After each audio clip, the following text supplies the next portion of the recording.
I have an announcement to make. What? The Dallas Cowboys are going to win this football game. I am not here to bet any due on it. I am not guaranteeing it. I'm just telling you, I believe with all my heart and soul, right here, right now, they are going to win this football game. Give me the 4 points, Dean. They are going to flip Give me the 4 script. points. They are going to reverse your intended curse that you put on them because you've been cursing them week after week. It's been a long, hard, brutal season for me to watch, and I just have a feeling it ends or starts right here, right now. Come on, Skip. Why do I feel that? Yeah, why? Because they hit bottom in Kansas City. I don't know how. I'm in Kansas City, in Chicago. I'm sorry. Fair. That they hit so bottom that they missed 19 tackles. It's 19. The most they've been No, missed in a 19. single game over the last full calendar year of NFL football. And they have had to hear about it all week. And I've told you this before, and I'm going to drive it home today. The most publicized team in all of sports. It's not the Yankees.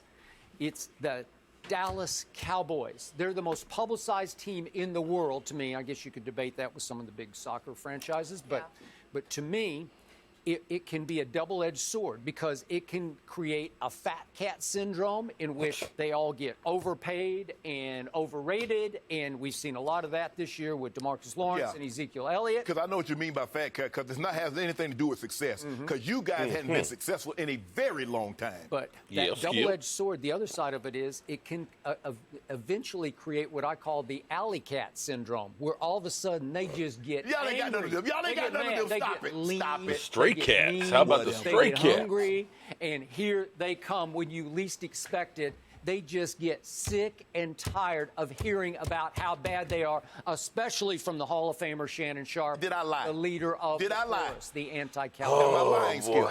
No, you're not lying. Okay, thank you. But this is going to be the first time all year that they rise up. That's right, Thomas Garrett. JMU Dukes. Team, because the Rams are 8-5. I know they had their struggles, which were actually worse struggles than the Cowboys had for a little while.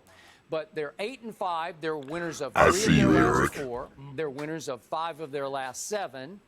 And they're a talented, I think, well-coached football team. So they present, obviously, a huge challenge and one that my team will meet and spring back to life just in time to go to Philadelphia. I've told you from the start, the game I have believed in the most all year is that Dallas will win at Philadelphia. So obviously, as you point out, they don't need to win this game. They just better win this game. And it's about hell no. You need to win this game, Skip. It's Skip. about self-belief. Skip. It's about faith. It's about reaching down and saying, we are this good, because a lot of people think we are this Daryl good. Butt. Well, they're still the number 1 ranked offensive. Joseph We're Heatherly. going to talk about that a little later. Okay. And EVD. this game will Paul. boil down Texas to the one round player up. I trusted all year on my team. Dustin. Dak Prescott will outplay Jared Goff. What? Simple What? as that. Yes, he has. Hadn't done it before. I haven't done it before. Skip. And opening that door for me. So these two quarterbacks who were drafted in the same draft met the first time in 2017 at Jerry World. What happened, Rams came back to win that game Skip?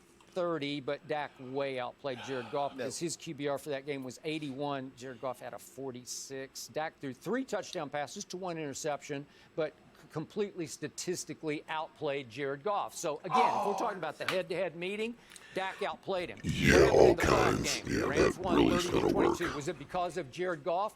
Nope, it was not. Somehow, Who picked up that first down running the football? I'll get to that in just a second. But this game, that game, Jenny. Marcus, you want to know what race am I? I'm part of the human race, and I'm an American. How about that? How about that? How about we stop worrying about what race we are and judge people by the goodness of their heart? How about that? I'm Aborigine. You know? Attended that game at the Coliseum here in Los Angeles. Yes. It was 1 week after my defense had shackled, shut down, suffocated the Seattle Seahawks' #1 rushing attack. Come on, to Skip. 73 yards rushing at Jerry World in a playoff game. Who knew? How did they do that? They beat Russell Wilson 24-22, and it wasn't that close. He had one late Garbage time. Oh, so now okay. I want you to Well, remember. I'm using your word. Yeah, garbage touchdown, because it was 24-12 with under 2 minutes remaining, and then it ended up 24-22. Okay. But the point was, after they had done that to that team, they came right out here to Los Angeles. It was a Saturday night game, and what happened? 273 yards rushing happened, but 170 of those yards came in the first half. Thanks in part to Todd Gurley, but in too larger part to C.J. Anderson. He doesn't live in Los Angeles anymore, right? Nope. So he's not a Ram. Todd Gurley has swung back to life some way, shape, and form. It's not like he's running for 150 game, but he had 79 yards. Nice. And it was a good game.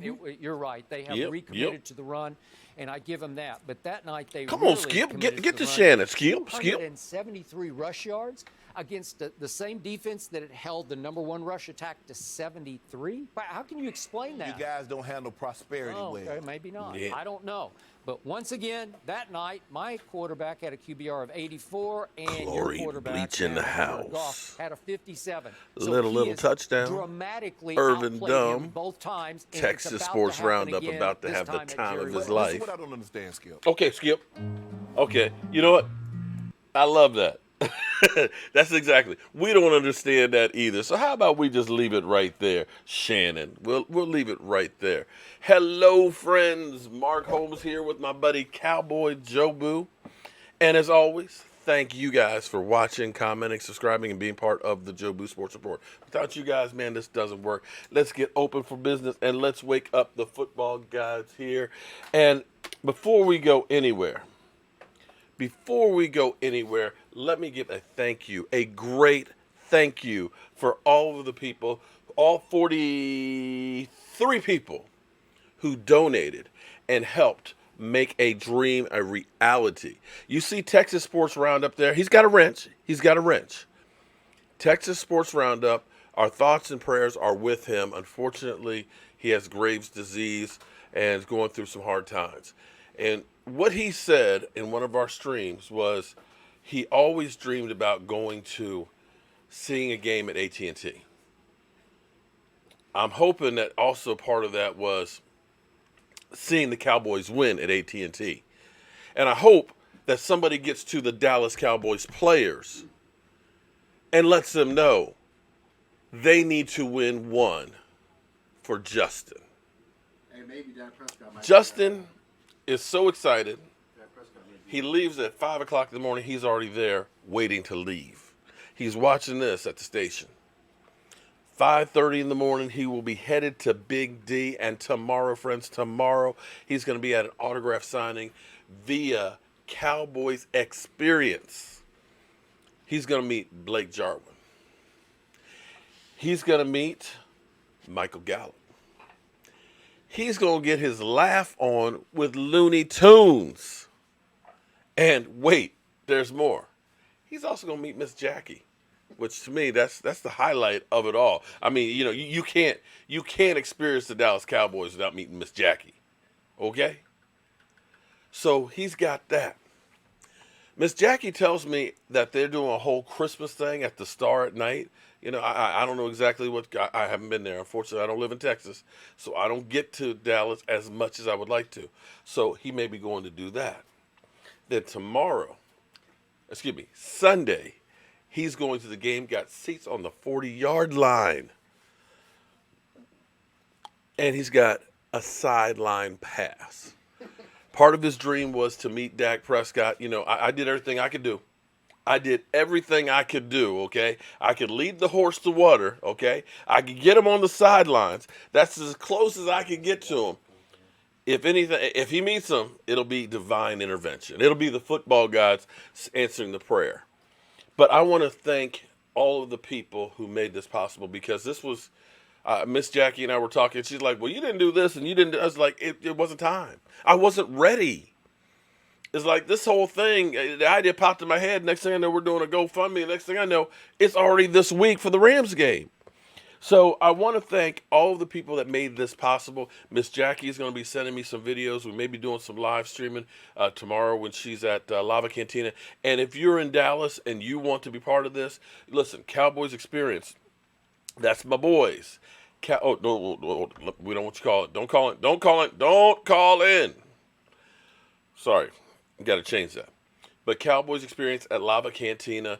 Like I said, players will be there. Miss Jackie will be there. Justin will be there. If you want to be part of that, email me at cowboysmark94gmail so I can get you the information. Or just look up Cowboys Experience and get in touch with Barry and get your ticket on so that way you can go in and see some of the Dallas Cowboys players because there's only one other home game unless we make the playoffs.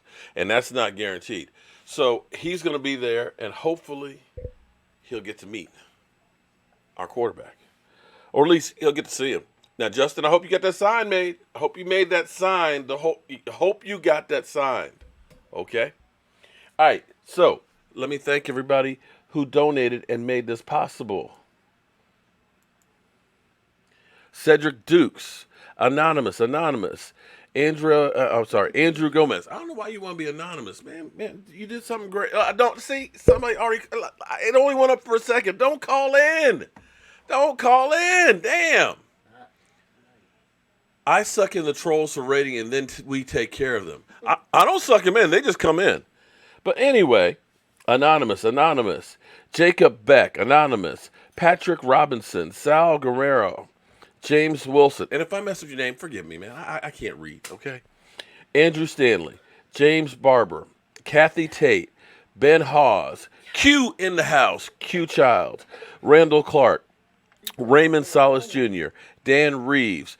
Gregory Evans. And Gregory always send me like some, messages and things, some inside information and stuff. I'm sorry. Did I say that out loud? Sorry, Greg. I didn't mean to rat out my source. Jacqueline Smith. Miss Jackie. Jeremy Davis, Mitch Davis, Corey, Fransley, Edwin Bush. What's up, cuz? Joseph Heatherly. See you next weekend, my man. Stuart Morrison. Great follower, man. Stuart, I'm sorry. I still got your coins over here, man. I'm an idiot. I suck. Forgive me, man. Just look, Stuart. Don't hate me. They're sitting. I'm gonna damn you.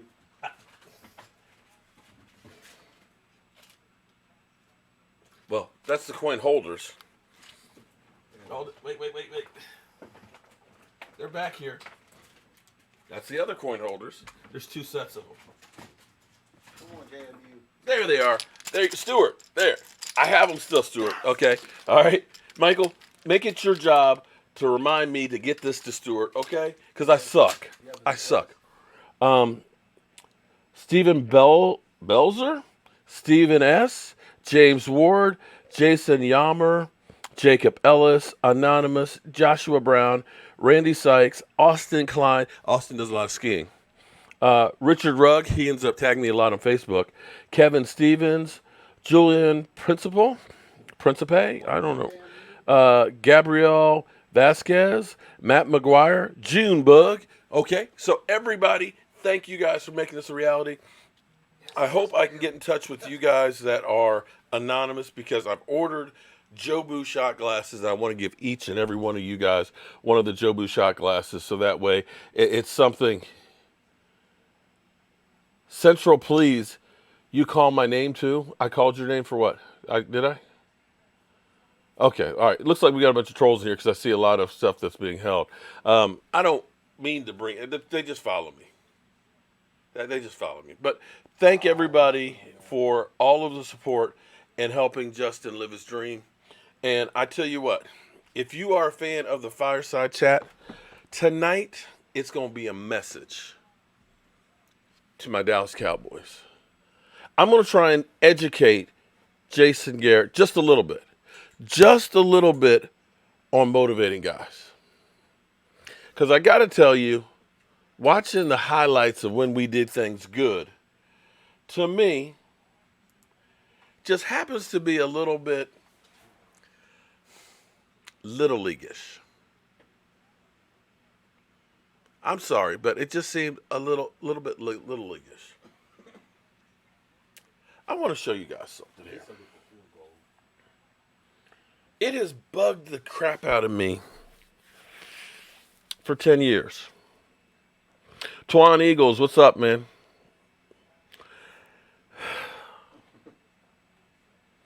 When Wade Phillips was thrown under the bus, I thought that Jason Garrett should go with Wade Phillips because it was like Wade got all of the blame, but I was sitting there like, the offense was part of that debacle of that season. That season that we thought we were going to be having a home Super Bowl. You guys, I don't know if you remember. It was so long ago. It's been a decade of the Jason Garrett era. The second longest tenured coach in Cowboys history. But I thought he should have been gone then. Okay, fine. He did okay in the first season, partial season. Okay. And then the 8-8, 8-8, and 8-8. And that's where I was like, maybe this guy isn't quite. Yeah, I agree with you, Michael. Peoples Aguilar, what's up? Come on. He missed again. I want you to watch something here. Okay. This is a former coach of the Cowboys. Yes, we actually had Sean Payton here at the Cowboys. And this was his end of the season press conference. What is it now, a week and a half? Feels like it's been, longer than that. I would say, honestly, after the game for 2 to 3 days,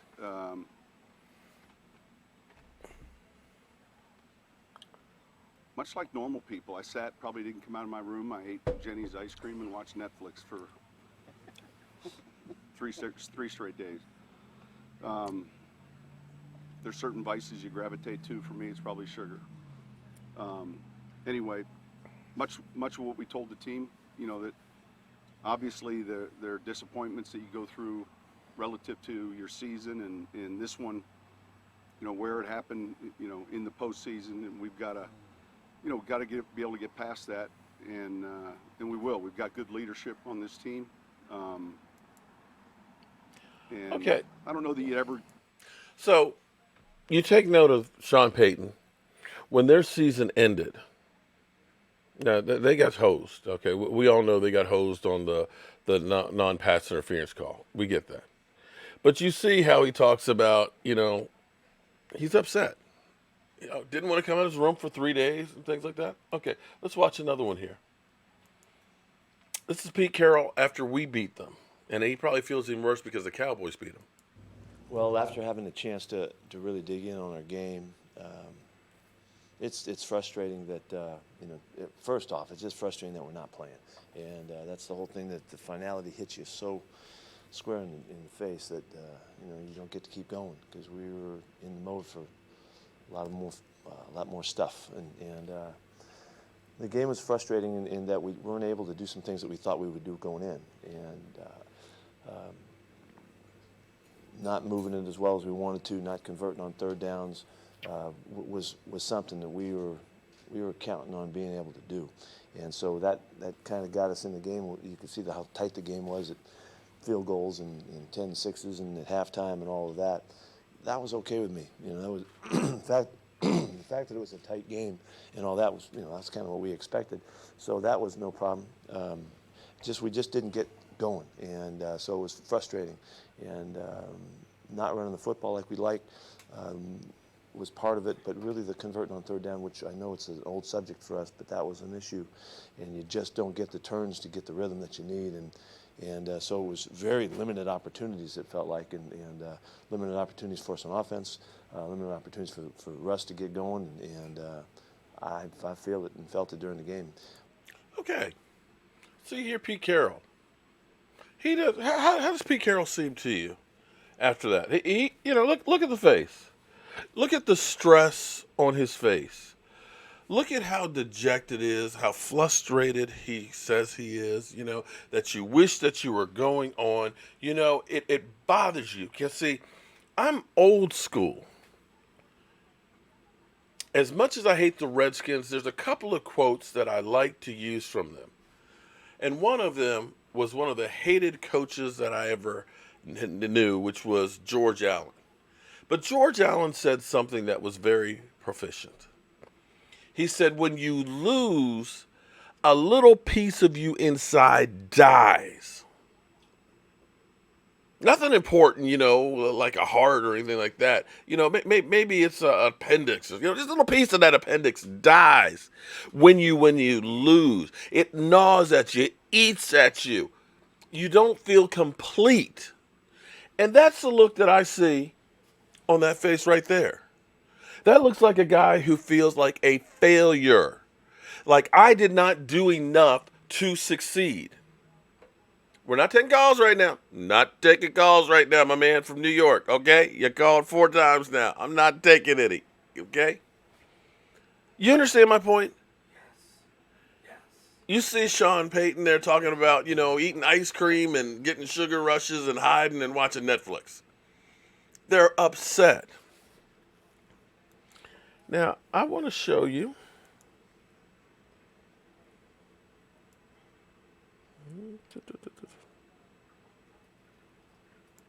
One other one.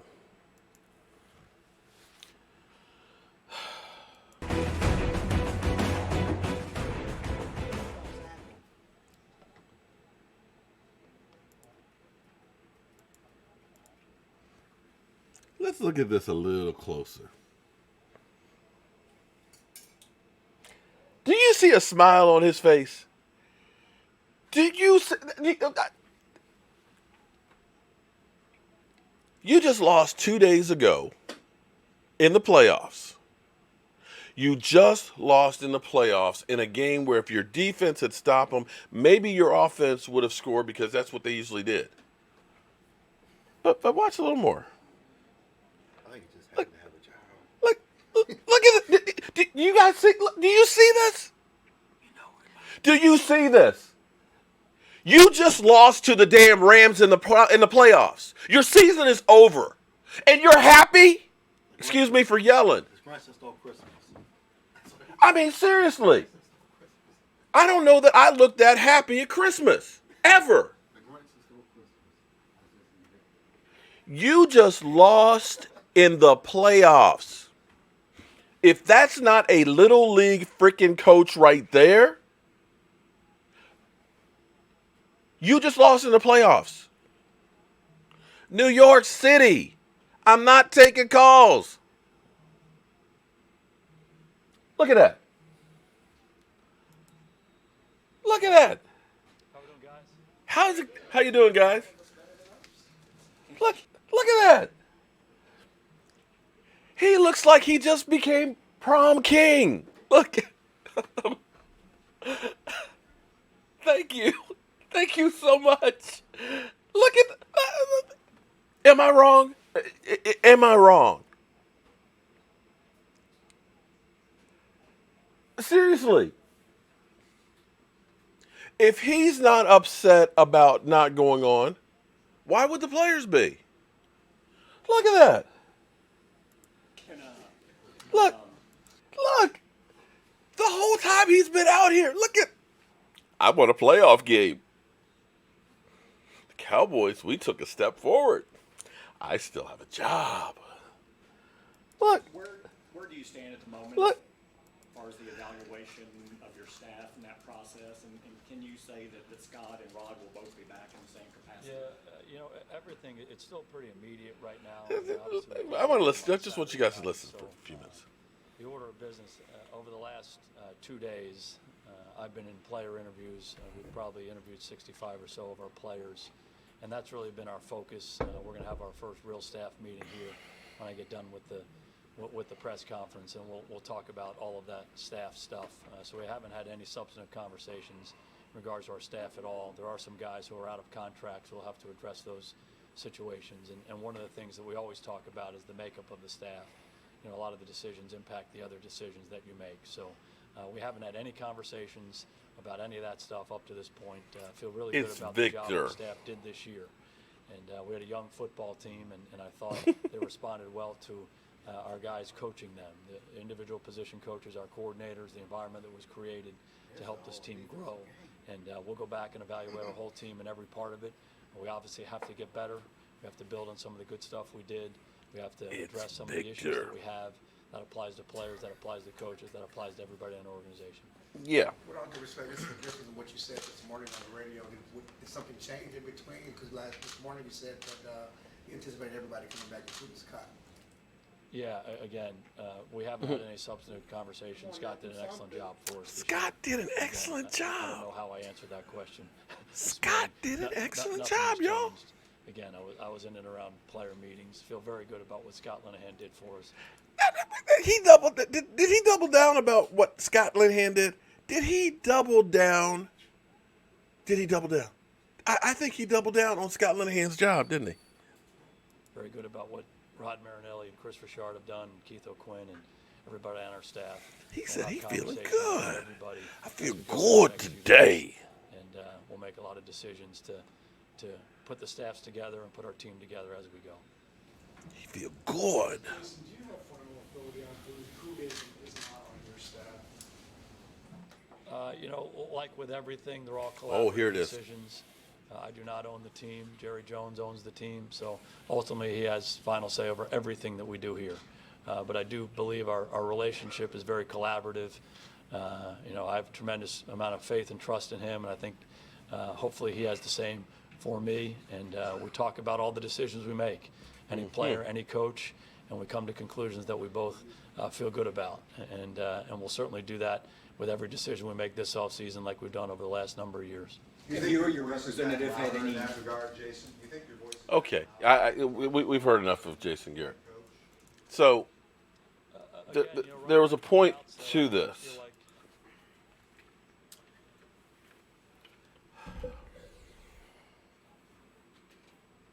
He said a couple of things. A couple of things that you look at the problems we have as Dallas Cowboys. One, Jason Garrett said, I'm not the owner of the team. Jerry Jones is, and collectively we make decisions. So I'm not going to put all of the blame on Jason Garrett. I'm going to put a lot on Jerry Jones, because Jerry Jones looking for that yes man. But regardless of you being the yes man, the fact that you came in after losing a game that you could have won, that you were smiling, you were happy, you were like a kid at Christmas, tells me that you're not the guy that's going to get into those guys' ass and will them to win. And I believe that attitude right there, because I believe, much like your kids are a sponge, they don't come in with any preconceived notions. They follow what's been led around them. And that Jason Garrett's whole philosophy, his whole style, and his whole thing of, you know what? We went out there and we competed. We did good. We'll go back to the drawing board. We'll, learn some things and we'll get better and we'll take care of it. That's now the players. You listen to the players' response, it sounds like you're listening to Jason Garrett. And herein lies the problem. There's no dog in this guy. There's no fight. There's no fire. We are running a little league team. We're just happy about being out there, about having the star on our helmet, about having the media and everybody follow us. Because here's the reality of it. I want you to think about this, because it didn't hit me. But over the course of the, last year at 3-5,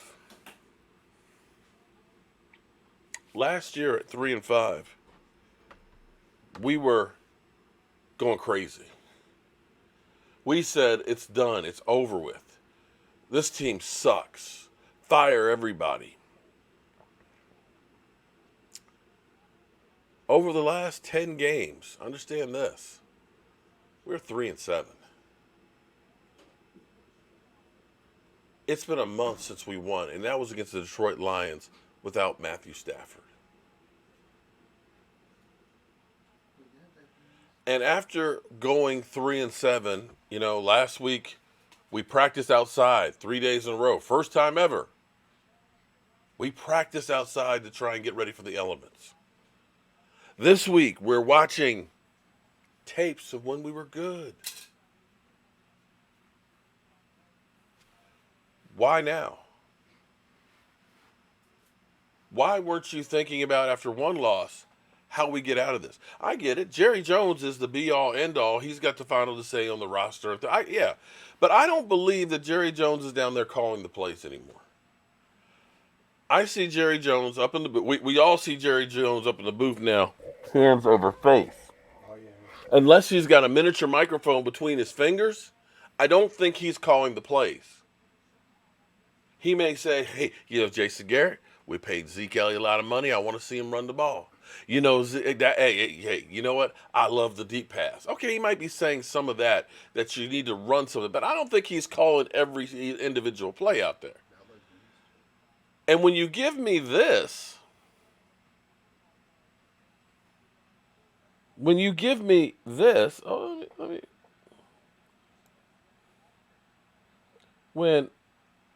after you lose,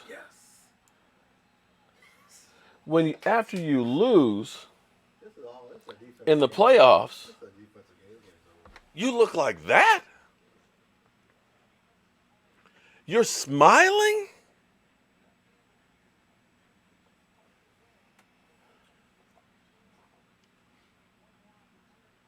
You think Bill Parcells would smile after that?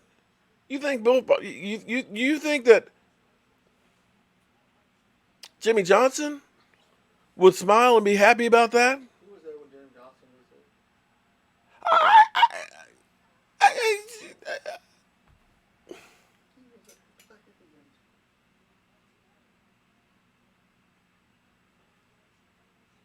That look like a guy just happy to have. I'm just happy I got a job. I ain't on the unemployment line today. We got a win. Garrett's brother scouts our players. Our players also. Well, then that may be part of the problem too. So here's the thing. I personally would have a different approach. I'm gonna give you guys my fireside chat if it's not raining tonight. What I would say to the players, okay, and what I would do, because see, another saying that I always hear from Doc Walker, from the Redskins. Thing I love about Doc Walker is Doc Walker will tell it like it is. He will go through and tell you that the Redskins suck and why they suck and why they need to go get rid of everybody. Like he says, I can lose without you. Yeah, I saw the New York Giants cut Jenkins. See, and that's because they realize it's time to cut bait. You know what? I can respect it. Here's the thing. I can respect the Giants because they look at guys and say, you know what? We screwed up with Odell Beckham. It's time to cut bait. We're going to take a money hit on it, but at least we can send a message. Janoris Jenkins, same thing. You know what? But he's a good player. He's got issues. Yeah, So, that at least they're making a stand because we don't hold people accountable. Understand that. Jerry Jones doesn't hold him accountable, right? And so he passes it on. When the player goes out there and makes a stupid penalty, that's okay. That's okay, Johnny. We'll get him next time. We'll get him next time. When they lose, well, guys, we need to learn from this and get better, and let's watch the film.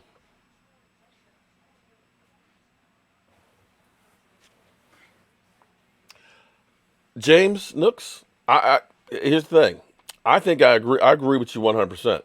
I think that the team has realized the only way this guy is getting out of here is if we do completely bad. We got a taste of him going out the door when we were 3-5, but we turned it around and gave him another opportunity.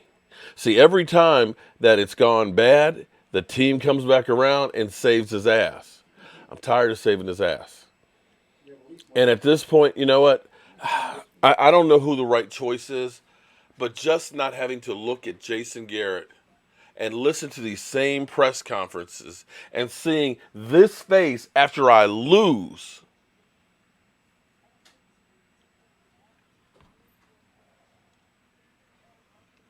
Du Bois 21-38. That's the key thing on here. It's not too late to turn the season around. The Cowboys are in a very unique position. The fact that we're playing people with better records than us that have almost no chance to make it to the playoffs. What about Janoris Jenkins? I don't want no giant stank on me. I don't want him. Don't want him. Don't need him. Can't play with him. I don't need any problems. And Odell Beckham, because people are starting the Odell Beckham wants to come to Dallas type. Screw that. And I got people, oh, we need Odell Beckham. Why? That dude hasn't busted a grape in the last 3 years. Ain't busted. He would fit in. He would love it with the Cowboys because, see, the Cowboys, they let you get away with stuff. Think about Rolando McClain. Rolando McClain basically practiced when he wanted to. Guy had all kinds of talent. When he showed up to play, he was lights out. But he got coddled. And you get all these players that are making boatloads of money that now, as Doc Walker, that was my original point. As Doc Walker said, it's hard to be hungry when your refrigerator's full. Ask D-Law that question. And that's the thing, because as we hear about like D-Law, you know, I mentioned years ago, I actually got a little short clip with you and Joe Boo doing a little interview. With your 5 sacks, you're asking people to vote for you in the Pro Bowl. Michael Ben has more sacks than that. You are asking people, please vote for me. You are looking for votes for the Pro Bowl. How about this? How about you look for a few quarterbacks to take to the ground? How about you look for a few of those and remind us why you got paid $20+ million a year? And maybe we'll say, oh yeah, that guy, DeMarcus Lawrence, he's a beast. Hot boys, he should be a Pro Bowler. This is the problem. We run around saying we're the hot boys. Do you think the Doomsday Defense went around and said, we're the Doomsday Defense? Do you, Michael? Do you think the Doomsday Defense went around and said, we're the Doomsday Defense, before they even won a Super Bowl? They showed their play. They showed on the field. Do you think the Dallas Cowboys went around and said, we're America's team? Do you think that they decided to call themselves that? Do you think Ed Too Tall Jones went around and said, hey, can you vote for me for Pro Bowl? No, because you know what those guys did? They went out there and kicked some ass. They knocked people down. They beat the crap out of people, and people looked at them and said, damn, did you see those guys? You play against them, it's like playing against Doomsday, man. They're going to kill you. They're going to take your freaking head off. We are so much around with, you're going to the hospital and telling people, it's great being a football. Yeah, it's great being a football player and getting $20+ million a year. We're more than just football players. But you know what, buddy? I don't need you to be more than a football player. I just need you to be a football player. Just be a football player on the field. 16 games, hopefully some playoffs. Just focus on that. That's it. That's it. I just try and understand this whole thing because, see, the problem is these guys are living on the star. That star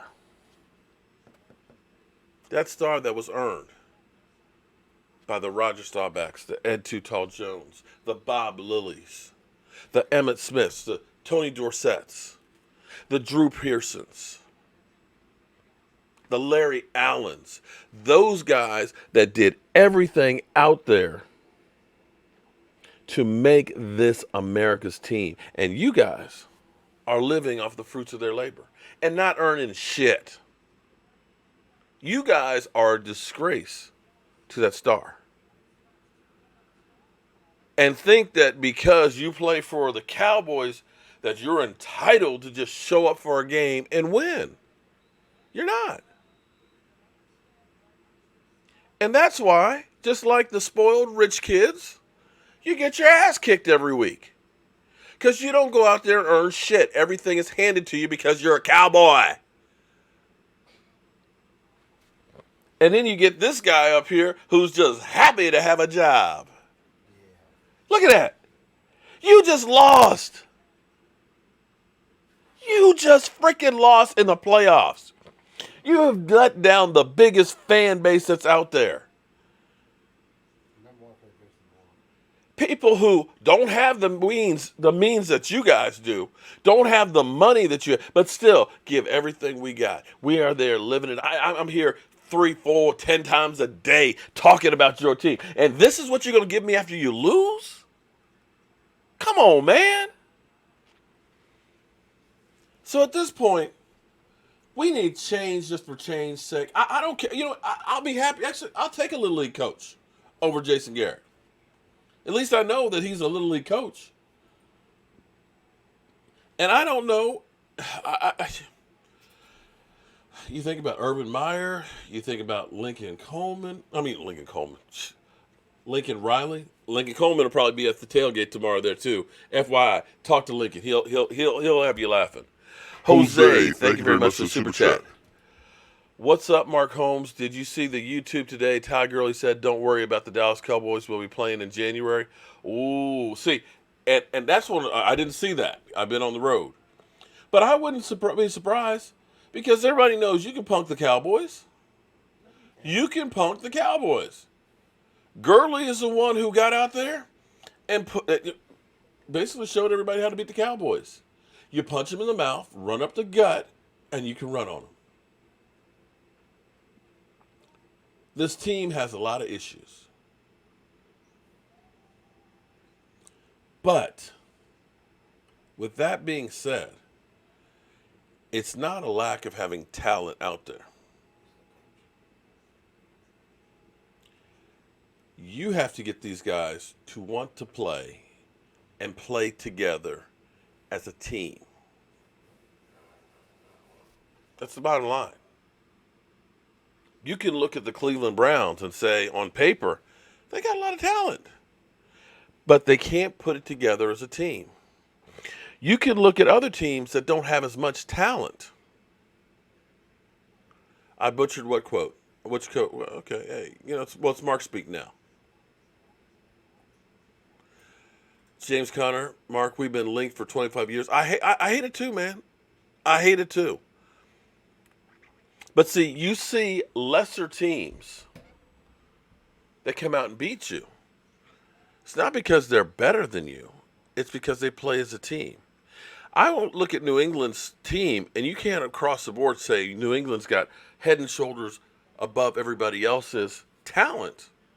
You look and say, how many Pro Bowlers that they put out there? They're never on the tops of Pro Bowlers, yet they're winning Super Bowls over and over. It's because they play as a team. And their coaches will find a couple of wrinkles every week that give them an advantage. Thomas, I'm going to have to say, and that's where you as a coach need to go in there and to your players and say, you know what? You're getting punked by Todd Gurley. He said he ain't worried about you. He knows he's going to be playing in January. That's where you got to go in there and knock the shit out of him. Junebug, thank you very much for the super chat. That's what you got to do. You can't be Mr. Nice Guy. Football is war. It's who wants to knock the crap out of somebody else more. Hey, Mark, I don't want to be negative, but Jason, I don't think we're winning Sunday. You know what? But see, here's the thing, Dallas, number one. I'm going to tell you we're going to win on Sunday. We're going to win on Sunday because here's the thing with the Dallas Cowboys. What doesn't make sense about the Dallas Cowboys, besides everything about Jason Garrett, Marcus Kanga, hell no to Odell Beckham Jr. to the Cowboys. Hell no. No way, no how. Okay. Here's the thing that's crazy about the Cowboys.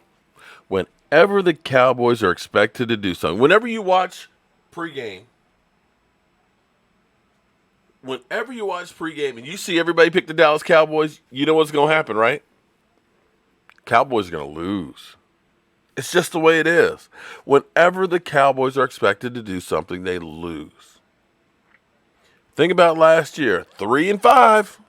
Cowboys season's done. Stick a fork in him. Jason Garrett's out of here. Scott Linehan's out of here. Dak Prescott, they're going to be looking for a quarterback next year, right? Right? All of a sudden, the Cowboys come around. This year, the Dallas Cowboys, great team. Second best team in, the NFC, right? Expected to do something. What happens? Fall on their face. Now you play the Rams. Now, let's be honest here.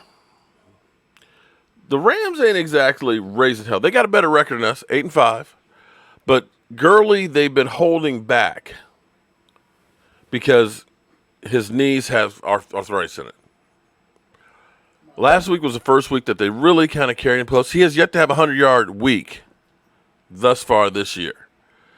Jared Goff is not the same guy. Jared Goff has kind of gone way downhill.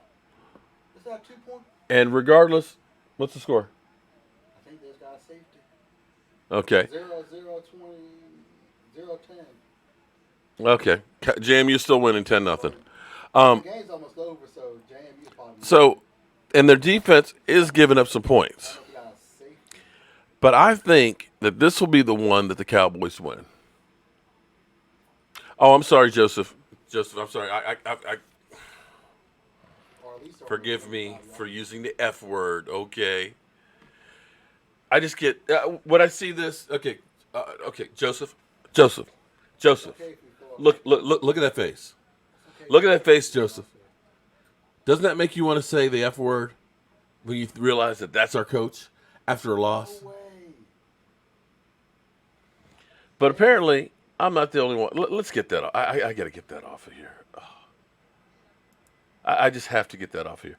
Because I tell you what I'm sick and tired of. What I'm really sick and tired of is these damn Eagle fans that think they did something because they ended up beating the Giants in overtime. Let's listen to this. I'm not encouraged by the comeback, and my biggest concern for Philadelphia is actually not the injuries. It's not great, and we know Carson Wentz historically not going to throw a bunch of numbers at you to start the show, but he is this quarterback when Lane Johnson's on the field, no matter who else is there, and he's this quarterback in any situation without Lane Johnson. So Lane Johnson being carted off, obviously a problem. But my biggest concern for Philly is they should be embarrassed by how they played in the first half of this football game. After being embarrassed by how they played in the second half of last week's football game against Miami. You got outscored 40-6 over a 60-minute period of football by the Miami Dolphins, the New York Giants. Are you kidding me? And so Philadelphia, yeah, you're right, Jenna. They're tied for the divisional lead, and they were down 14, and they came back. They showed some grit. The drive in overtime was excellent. Giants defense didn't put up much resistance, but the way they ended up driving the field in overtime, even if they had to settle for a field goal, the Giants already would have been up against it clockwise because of the 10-minute overtime period. So I will give them credit for not folding, but if you shouldn't need a wake-up call in Week 13. But they against got the one from Giants. Ryan Fitzpatrick and the Miami Dolphins, and they didn't wake up in Week 14 until the Giants changed their offensive game plan in the second half, stopped taking deep shots down the field, missed a flea flicker that if their left tackle can hold up, the Giants end up winning this football game, I believe, and they still needed a little coin toss luck in OT to be in this position. So I am really discouraged for Philadelphia, not just because of the injuries, but primarily because if you can't show up and just beat a flailing Giants team, then come on, like, what are we actually talking about other than someone has to win this division? I'm totally with you. I mean, this was an easy answer because I'm not impressed, encouraged, or anything at all with the comeback. And the injuries are worrisome. Look, I understand Alshon Jeffrey, Lane Johnson, those are offensive injuries. You're already without, a couple of your top receivers, Aguilar, Deshaun Jackson. But that doesn't explain how you let a Giants team averaging 19 points a game, score 17 in the first half. That doesn't explain your poor defense. They had so many reasons to come out and destroy the Giants. Number one, you're at home. Number two, the Giants are 2-10, 1-5 on the road, or entering that game they were. Number three, they're starting a 38-year-old quarterback who hasn't played since week 2 and was 8-25 over the last 3 years as a starter. Number four, as you said, coming off 3 losses straight and then a horrible performance against Miami. Number four, you're in the dog fight for your division. Five. You're playing to make the playoffs. You have every reason to play well, and the Giants had very little reason. I know they got a little boost by Eli's presence, but still, the Eagles look horrible. That game last night just convinced me more so, not that they're a great team either, but that the Dallas Cowboys will win that division. Week in and week out, we are looking for a team to pick in the NFC East to say, finally, someone's going to jump out ahead here we go. and actually take hold of this division, albeit as weak as it is. We thought it could be the Eagles. Neither team in this division seems to want to take a stranglehold and just run away with it. I don't feel any differently about the Eagles now in this division than I did before this game, even though they won. You shouldn't. And there's a great it's one of like an old viral video of these 2 old men fighting outside of a nursing home. One's hitting with his cane and he falls down. The other tries to get up, he falls down. That's the Cowboys and Eagles for the NFC East. Like, someone's going to win about me like that. But it's not going to be because of their own brilliance or their own excellence. I've said before, I think one of the smartest things the NFL ever did was go to 8 divisions, 4 teams per division, keep the fact that if you win your division, you get into the playoffs. I would never change that. In some years, that does mean a team will miss the playoffs with a better record than a division winner. But with unbalanced schedules, I like that they have division winners are locked into the playoffs. Okay, enough of him. So here we have, it drove me crazy because I'm sitting here, as bad as we played, and we have played bad, excuse me, I messed that up. As bad as we played, and we have played bad, real bad, we are still actually in first place. Do I think Urban Meyer you know what? I'll say this much about Urban Meyer. When you look at Jason Garrett's resume, what on Jason Garrett's resume tells you that he should be a good coach? Backup quarterback for the Dallas Cowboys? Okay. He had the one Thanksgiving game that was good. Quarterback coach for the Miami Dolphins under Nick Saban for 1 year. JMU won. At least my Dukes won. And then he became offensive coordinator. So, do you think he was qualified to be offensive coordinator for the Cowboys? Was he qualified to be offensive coordinator for the Cowboys, having just been a quarterback coach for 1 year under Nick Saban? Nick Saban, who, by the way, said, you know what? This pro coaching is not quite for me. I'm going back to college. It's a lot easier for me in college. I can recruit the best talent in college football and just overpower people. You know what I mean? So he then became head coach. He never coached under a great NFL coach. He didn't coach under Bill Parcells, or he didn't coach under a Bill Belichick or anybody like that. He coached under Nick Saban, who walked away. So what makes you think that he would know how to coach a team? She's pure NFL genius. Who are we talking about? So, yeah, 2 playoff wins in 10 years is not good. And understand, James, here's the thing, though. When you think about 12-4, 13-3 seasons, home field advantage. You think about having 2, not 1, but 2 different running backs that led the league in rushing. You talk about having the best offensive line in football, and you only got 2 wins. To the playoff wins. Oh my God! In 10 years, and we're still here supporting this. I'm trying to figure out who's crazier, us or Jerry Jones. Aloha guy, what's happening? Broad bullies, Bird Gang, Turner Gang. Nope, he's a good clapper and ass kisser. That qualifies him for Coach Clap. I can't disagree with that. She's a hater, Terrence. Who is a hater? Who did I miss? Oh, don't talk about weed. Antoine Woods. But at least baseball decided that they're taking weed off of the banned list. They're not testing for that. So maybe the NFL will wake up and do the same thing. I'm not seeing. I need a drink. I actually need some sleep. I'm actually worn out from an hour before I got on air. I just finished driving 158 miles through rain and fog to get here, and it was a white knuckle drive. And for a black man having a white knuckle, that ain't easy. We need a drill instructor to come in and put the fear of God in the yeah. I agree with you on that, Patrick. We need to run the ball. We need, but see, more than anything else, understand the problem our Cowboys have is we're not innovators. Here's what I want you to think about.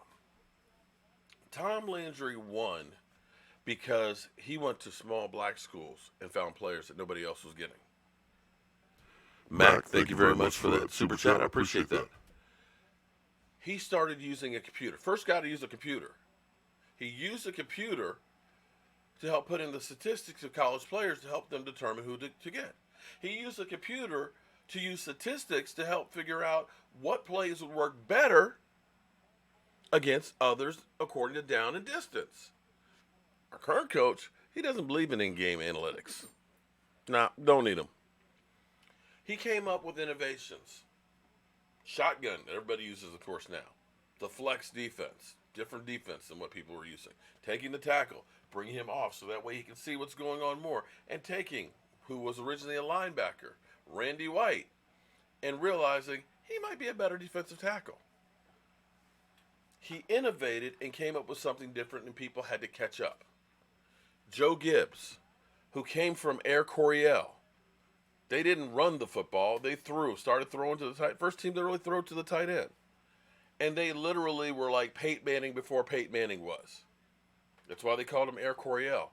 He goes to the Washington Redskins. Realizes, I don't have those kind of receivers. I got a big offensive line, and I got a slow, bruising running back. And decides to come up with a new offense. Volume's too low? Okay, sorry. He comes up with a new offense. The single back. And has the H-back, kind of a hybrid tight end. And wins 3 Super Bowls with 3 different quarterbacks. You look at the 49ers. Bill Walsh. West Coast offense. You see where I'm going with this?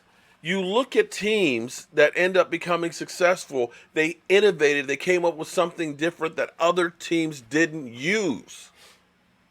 What innovation has Jason Garrett ever come up with? We're still running the same offense that we had back in the 90s. And that's the bottom line. You look at, Mike Shanahan goes to Washington with a crappy-ass team. Starts using the pistol offense. Teams don't know how to handle it. They start winning, they make the playoffs. We don't innovate anything. We don't disguise anything. We don't do anything out of the normal. And here lies the problem. Because these things give you advantages because, I told you guys, I will take a potted meat sandwich over Garrett. I'd love to have Ron Rivera because Ron Rivera is a defensive-minded coach, and that's where we really need more help. We need a dog, and we need a new philosophy on defense. I love what Rod Martinelli has done with defensive linemen. He's taken crappy players, has-beens, never-wases, and journeymen, and turn them into productive people. You look at George Selvey, who had 4 sacks in 4 years with 4 different teams, and under Rod Martinelli, he ends up getting 7 sacks. You look at a Jason Hatcher, a guy who averaged 3 or 4 sacks a season, he turns him into an 11-sack guy. He does great with those. But the problem is this defense is soft. It's predicated on basically stunting. And when you get teams that bruise you and will catch you in these stunts, they can run all over you. And it's time for a change of philosophy. Luis Vasquez, why isn't he a championship caliber quarterback? Are you saying that Joe Flacco was? Are you saying that Joe Flacco was a championship caliber quarterback? Because he won a Super Bowl. But he had a defense behind it, though, right? You understand that? I tell you what, you put Dak Prescott in New England, I guarantee he's getting a championship. You put Tom Brady with the Cowboys and Jason Garrett, do you think he's getting all these Super Bowls? Do you honestly think he's getting those Super Bowls? Because there's a difference in coaching. The fact that you took Jared Goff, go look up Jared Goff's statistics before when Jeff Fisher was their coach. They said that guy can't be an NFL quarterback. But see, they went in and realized, what does this guy do well? And see, do you think Lamar Jackson, somebody sent me, starts with a T. T. Stewart, something or other, on Instagram. He sent me a question that said, do you think that Lamar Jackson would be doing what he's doing if he was the coach, was the Cowboys quarterback? Do you think he would be? Do you think that the Cowboys would cater their offense to his strengths? Do you honestly say, because this goes back to what Joe Gibbs did. I can't light up the ball like I want to. But I got a running back here who can bruise and get 4 and 5 yards every time with it. So let me figure out what I can do with what I got. The Cowboys, with Jason Garrett, we got a script. Here's what we're going to do this week. And either we're going to win with that script or we're going to lose with that script. It's not going to change. You don't adjust. You don't know how to adjust. You don't know how to work in real time. You don't know how to get an advantage. You don't know how to look and say, you know what? This cornerback over here sucks. Let's attack that guy. You take a guy like Brandon Wheaton who cannot go to his left and throw, and you continue to take him to his left and throw, and he throws interceptions. Here you've got a quarterback in Dak Prescott. You got the Bears teeing off on him.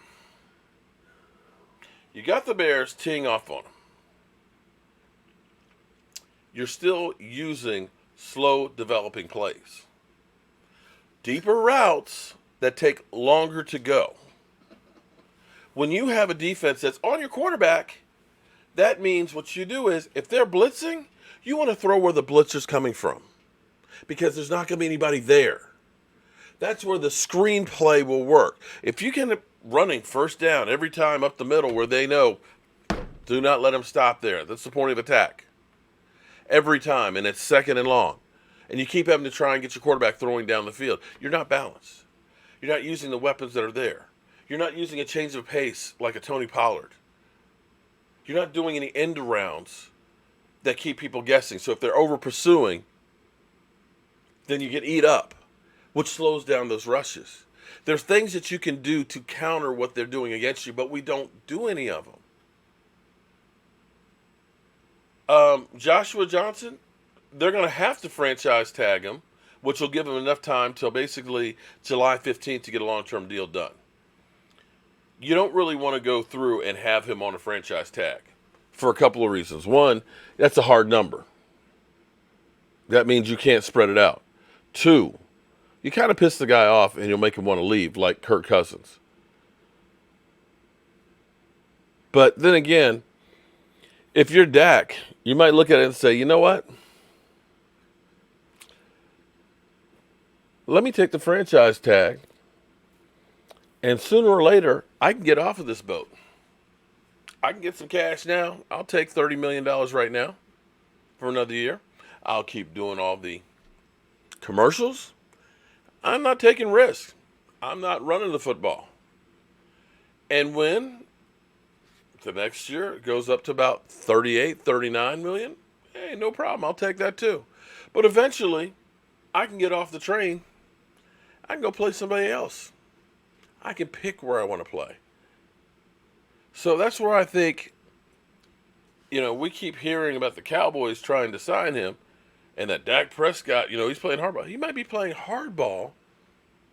He might be playing hardball because he wants to see, are we keeping this idiot, the smiling idiot, Jason Garrett? If you are a quarterback in the NFL after seeing Tony Romo break and leave body parts on the field and not get a ring, do you want this guy to be in charge of your whole career?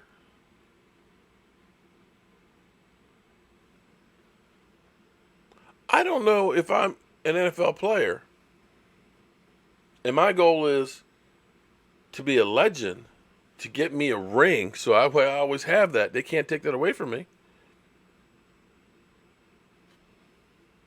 Do I think that this is going to be the guy?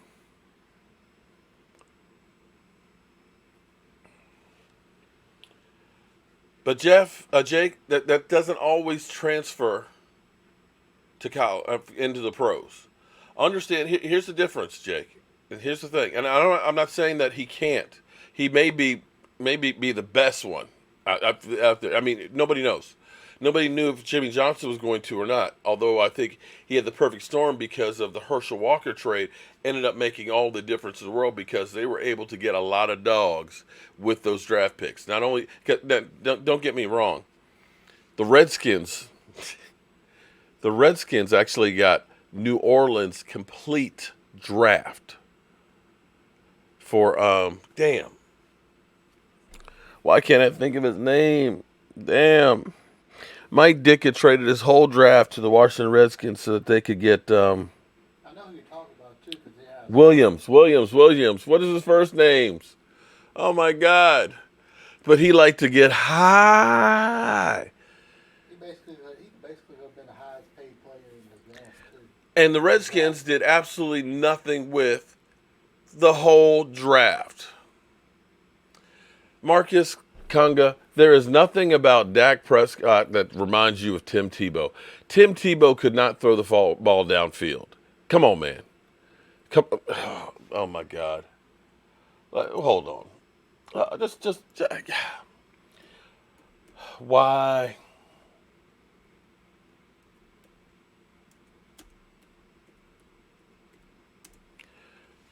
Don't come in here and be an idiot, okay? If you're gonna come in here and make a comment, know what the hell you're talking about. Ricky Williams, I got the Williams part. I couldn't think of it. So, let me say this to the idiot who said he reminds you of a Tim Tebow. The only reason why you said that is because when he came out of college, because he was in the Southeast Conference, they said, well, he's kind of like Tim Tebow with a better arm. That's the only reason why you said that shit. See, you're an idiot. So Tim Tebow's whole career, 3 years. Let's put this here, okay? Because I want to get this straight. His whole career, he has 2,433 yards with a 47.9 completion percentage, with 17 touchdowns and 9 interceptions. Now, his yard per average, which actually, for his career, is actually higher than what Carson Wentz is this year, which is 6.7 yards. So tell me, please, what the hell about Tim Tebow that Dak reminds you of? What? 47 completion percentage? Come on, man. Don't be a freaking idiot. Don't be that guy. Don't be that guy. If you're going to come in here and have a take, don't suck.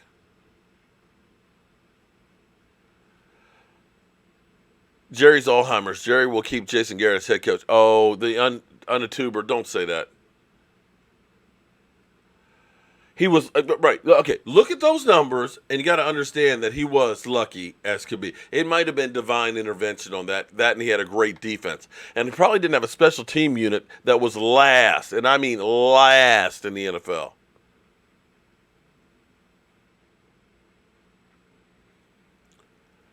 He can't throw the field. Who can't throw? Marcus, you're a freaking idiot. So you're telling me the guy who's leading the NFL in yardage can't throw the field? The guy who's throwing more yards per completion than everybody else can't throw the field? How stupid are you? How stupid are you? Do you actually watch football? Do you understand statistics? Or are you just trolling? Man, get the F out of here. See, I didn't say it. Get out of here, man. Get out. Go someplace. There was a full moon out last night, damn it. And I'm still. Cowboy Otter, is your chat working? Anyone? Yes, it's working. I see your question on there. Dak is making it. Well, that's part of the problem is the team doesn't know what its identity is. Uh-oh. We froze up on here. Man, you got me so mad. I done froze up the chat on there. Damn. Make me lose my religion. I can't believe y'all sometimes. I'm sorry. Sometimes some of these comments are just the worst. And here it is. I got Victor who keeps trying to call me. I'm stressed out about life and the Cowboys. I miss being part of your live streams. Can I call on the show, please, please, please, please? Damn. Please don't. They got a room by Well, I don't know if it was him or some of the other fake ones out there. But anyway, I'm tired, y'all. It's been a long week, and it's going to be a long weekend. We got a lot of things to do. We're going to be having a football get-together here. E2 Blue's going to be in the house. I think Michael Anthony's going to be in the house. And then next weekend, we got my brother from another mother. Yeah, I'll be here for the game. My brother from another mother. What is okay? Joseph Heatherly's going to be in the house. But here's what I want to go ahead and hit you guys with real quick, because this is always fun.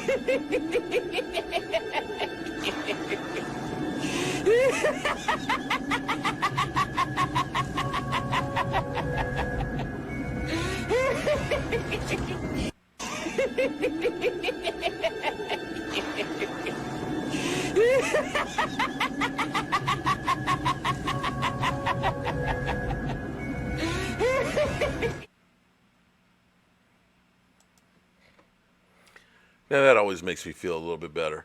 But listen, guys, I appreciate all that you guys do, helping out with the channel, liking, commenting, subscribing, being part of the channel, and everything. And especially thank everybody who helped donate to make Justin's dreams come true. He will be in Dallas tomorrow. I can't wait to follow along. And this is one of the great things about this is I know we don't all agree as Cowboy fans. I know a lot of you Cowboy fans get underneath my skin and stuff, but when the chips are down, I'm so happy that we are together as Cowboy fans. Hopefully, maybe the Cowboys go on a little run and we get rid of Jason Garrett and we get this thing right. I'm tired of waiting for the Cowboys to get to the promised land. I just hope that we can turn this thing around. I'll see you guys soon. The party's over. They say that all good things must end. Call it a night. The party's over. And tomorrow and next year starts the same old thing again. I've got to get another computer for this, for that.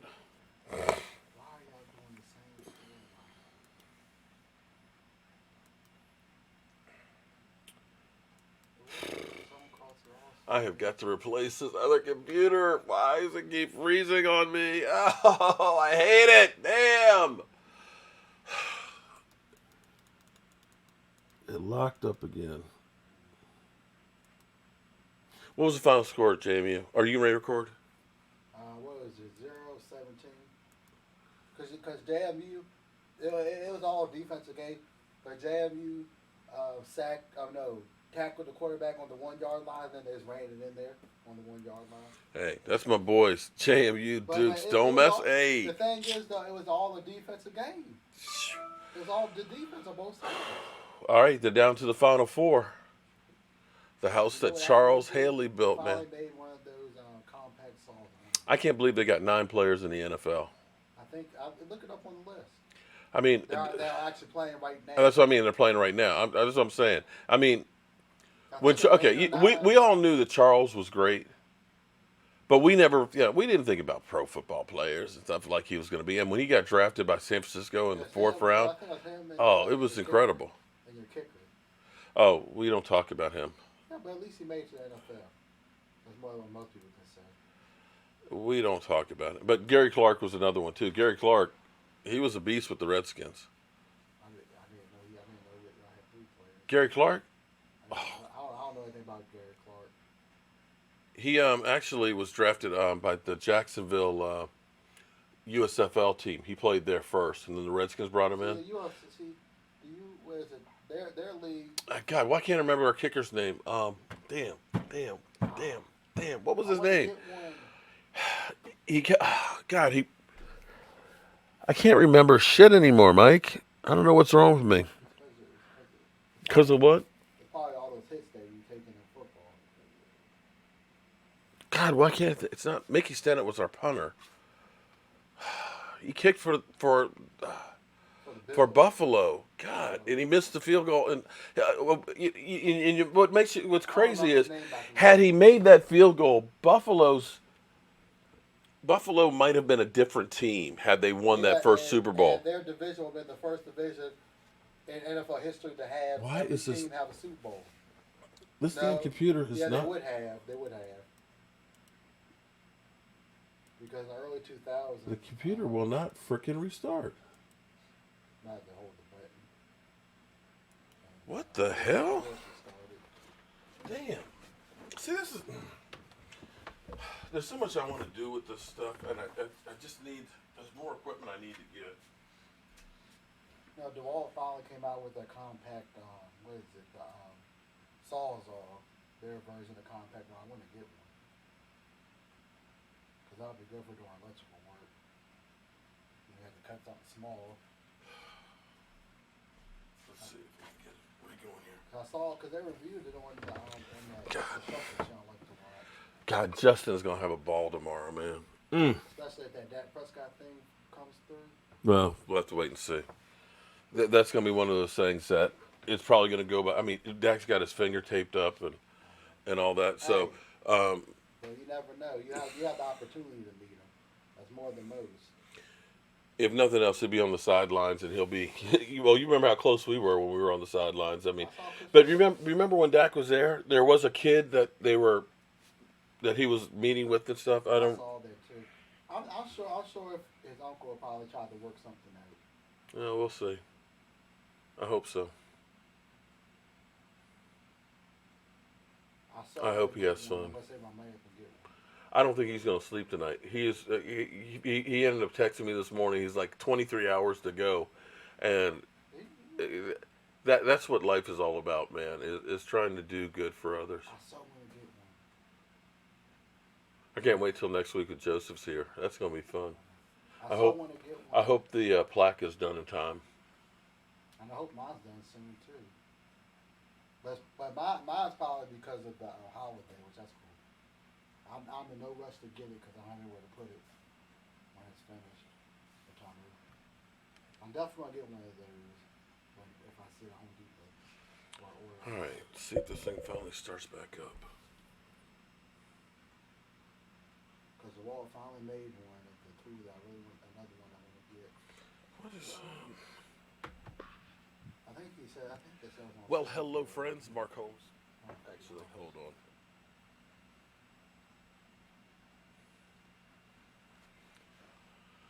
I don't know where all these came from. Until we start building houses. You got staple gun, and this Oh, I know where those. That was when I was trying to. If you put that in saw, I want to get those two too. They have one video that you might want to be interested in watching. I was trying to do a. I got to figure out how to do it because when I was trying to use the software, it kept messing up on me. They have this one video on YouTube, the 10 coaches that should replace Jason Garrett. At this point, I'd let Roscoe. Roscoe does as much as Jason Garrett. Jason Garrett doesn't do anything. And I think part of that is Jerry Jones. Because Jerry Jones wants to. So the problem is Jerry Jones wants a yes man, and Jason Garrett is a yes man. I don't know why he won a yes man because I don't know either, but that's just what he wants. He wants somebody that will just do whatever he tells him to do. Because he wants the spotlight. spotlight of losing. Look at that clip about how on Cowboys and how he walked out. Of the. You could feel how disappointed he was that he wasn't the reason why they won the Super Bowl. Yeah, but you know what? I tell you what, I would rather win the Super Bowl with Jimmy Johnson and give him some credit than to keep going through losing and looking like crap with Jason Garrett. Come on, man. That, but we understand that as fans, but I don't understand why Jerry Jones does it. I don't see how that is. Oh, my ego's fed. We're losers. Come on, man. I mean, Jerry Jones making money, so at some point it's like, okay, whatever. Sometimes for some people, money cures everything. And I guess for Jerry Jones, as long as he's making money, he don't care what's going on in that field. I guess I don't know. I mean, I don't get it either, but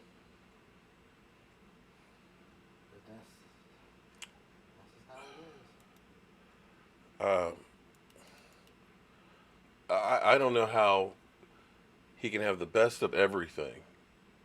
2 helicopters, a his and hers, and you know the best stadium in football, and your team, and you end up doing the. And you have one of the best offenses in football right now, but you're losing.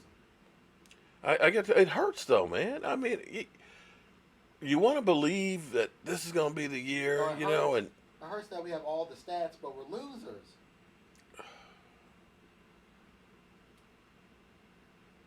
They have the stats, but we're losers. I mean, our division stinks. We still in it for the playoffs. That's what hurts the most is that we're at the point we're about to fire Jason Garrett, but his job may be safe because our division. I know that's the conundrum, because it's kind of like we have enough talent if they played together. I still believe that the team is just like we're out, we're done. We got to turn this guy off. But it's like at this point, if all we got to really do is beat the Eagles if they lose on Sunday. Oh.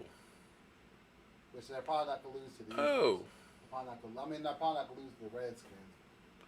I didn't realize I'm still on. Okay, I hope I didn't say anything bad. Oh, you did. We were just ranting about The stadium's cursed too far from Dallas. Okay, well, I guess this is good night, guys. So, it's okay. We were just talking about Dallas. yeah, we were talking about the Cowboys and JMU Dukes. Yes, they won. All right, y'all. You got a little bonus time where I didn't realize I forgot to push the exit button.